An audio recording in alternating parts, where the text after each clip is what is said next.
जी के नेतृत्व में हम सारे के सारे चीज मांगे हैं।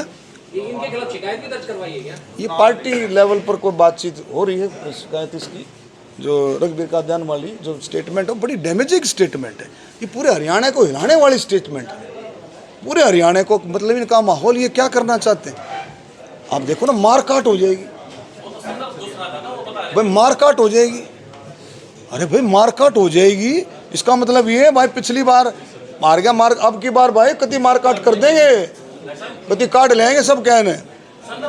अच्छा इनको एक मिनट, क्या इनका इन बातों से पेट नहीं भरा है भाई? इन बातों से इनका पेट नहीं भरा है, इनको शांति नहीं हुई है। अरे किसान आंदोलन में आपने देखा, आरक्षण में, आरक्षण उसमें कितना इन्होंने गदर मचाया। और तब जो देखो अब जा रहे हैं किसी की दुकान पे बैठ जाएंगे, कहीं पकोड़े खा लिए, कितने चाय पी ली किसी दुकान पे। ये दिखे भाई 19 साल के काम कितने दिखे, लोग ही कहते, लोग कहते। कोसली वाले बोले डॉक्टर साहब, एक बुजुर्ग ने कहा मेरे को, बोला डॉक्टर साहब एक एक डेट, एक एक तारीख बता सकता हूँ ये कब कब आए। ये अब जो है ये अब ये इस इलेक्शन में 2024 के इलेक्शन में इनके पाँव पाट रहे हैं, ये 2-3-4 बार आ ली है अभी। बाकी इतने 19 साल में, 19 वर्ष में, 19 साल में मुश्किल से ये 9-10 दफ़ा आए होंगे। और बुजुर्ग ने कहा, बोला डॉक्टर साहब इतनी दफ़ा तो आप रेलवे स्टेशन पा लिए कोसली के, बुजुर्ग ने कहा। उसकी स्टेटमेंट कहोगे तो रिकॉर्ड करके भिजवा दूंगा, आप पूछ लेना, उसका इंटरव्यू ले लेना। दो चीजें हैं, तो जो आप संदर्भ की बात करें वो पिछले हार के संदर्भ की बात कर रहे थे, बेरी वाले जो विधायक। दूसरा आपने कहा कि जाट आरक्षण के इनका नाम था, लेकिन सजा अब तक नहीं मिली। मैंने आरक्षण बोले, आरक्षण में जाट आरक्षण, मैंने आरक्षण की बात करी।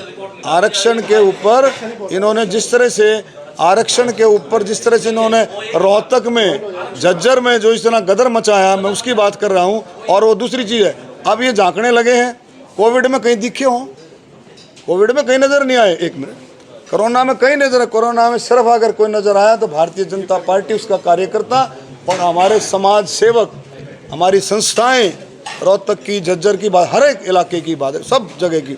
और दूसरा जो है, मैं इसलिए कह रहा हूँ कि तब ये अब ये चाय पीते घूम रहे हैं, लोगों के पास जा रहे हैं। मैं इसलिए कह रहा हूँ कि जब नज़र नहीं आए, आरक्षण में तो नज़र आए। आरक्षण वाली बात में जो आंदोलन है, जो आगजनी हो रही है, तब तो नजर आए। तब क्या नजर आए? तब तो अब घूम रहे थे साथ में, इनके आदमी थे, ओ इसको नहीं भाई, इसको या नहीं फूकनी, या फूकनी है या नहीं फूक, जब तो साथ घूम रहे थे। लेकिन कोरोना में नजर नहीं आए। कोरोना में नजर आते, देखते, लोगों की सेवा करते तो पता लगता। नजर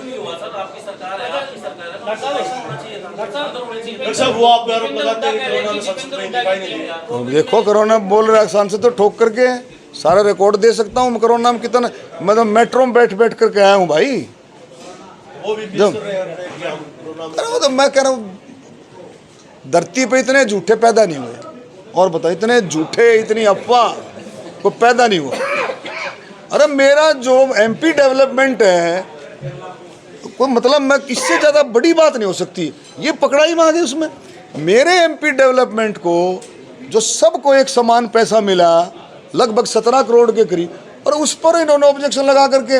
मैं भगवतीपुर गांव में गया, वहाँ एक बुजुर्ग बोला डॉक्टर साहब कुछ ग्रांट के बारे में बात करी।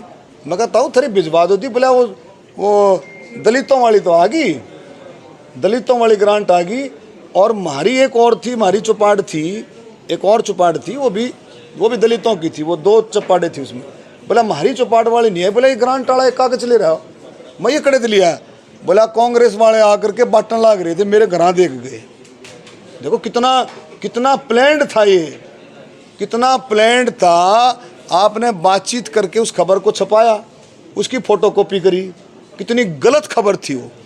उसका इससे पूछो, इससे कभी पकड़ करके भाई ये तूने ऐसी खबर कैसे छापी। अपने ट्विटर पर डाली उसने, अपनी फेस पेज पर डाली उसने, अपनी फेस पेज उसकी पुख्ता करी उसने।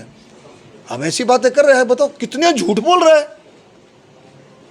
कितनी बड़ी बात है ये कि एक एमपी डेवलपमेंट की, एक सांसद की सांसद निधि उसको पता है, उसकी नोडल एजेंसी डीसी रोहतक है, एडीसी डीसी सीओ, उससे ले सकता था वो, लेकिन जान करके उसने कर कुरा करके कहीं से इधर उधर करके जो कोविड से पहले की कोविड के बाद की कोई रिपोर्ट इधर उधर से पता नहीं कहाँ से निकाली, अपने आप बनाई है, हमने देखी नहीं कहीं पर, इसे करके निकाल दी, छाप दी।